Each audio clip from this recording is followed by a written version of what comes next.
Mitirangba ka jala Meghalaya Conrad ke sangmau loong baka sarkar Meghalaya kan ïakren bot mitirangba ka jala Assam Himanta beswasarma halo ka jingwan bu biang ka forest ka Assam ya ka bit house Mukroh. Uloong bakanu ka bahab ka jala Meghalaya ladadon bawan banlei da kiwei pat onum sha satya. Uloong pat bon sapay bnya ya kini ki haswa ban sim ki senjam dak ba benrap bo laikren bot Himanta beswa halor bon ki haki asngi pladem. I couldn't meet them yesterday. Yes. I wasn't in office. I was outside yesterday, so I could not meet them. But I'll take a review of the situation, and if there's anything to be done, then definitely we'll take necessary action.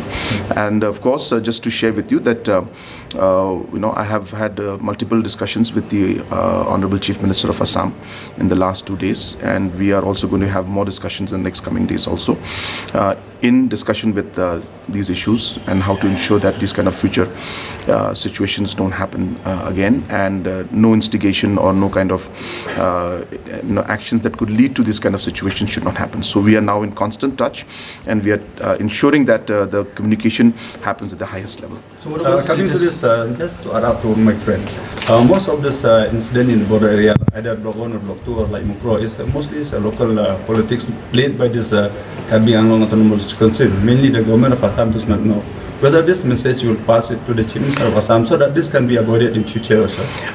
See, I don't want to comment whether it's local politics or whether it's the Kyrwoh District Council, but whatever factors and situations that lead to this, if proper communication and coordination is done with all the agencies, I'm sure that we'll be able to completely eliminate, or at least we'll be able to minimize these kind of incidents that do take place. And yes, we will ensure that all kind of communications that needs to be done to any of the agencies or organizations that are there, we will ensure that from the highest level it is done from both sides. Anything within the jurisdiction of Meghalaya, if this is being done by anybody, any other government or any other autonomous body, that will not be allowed if it is done within the jurisdiction of Meghalaya.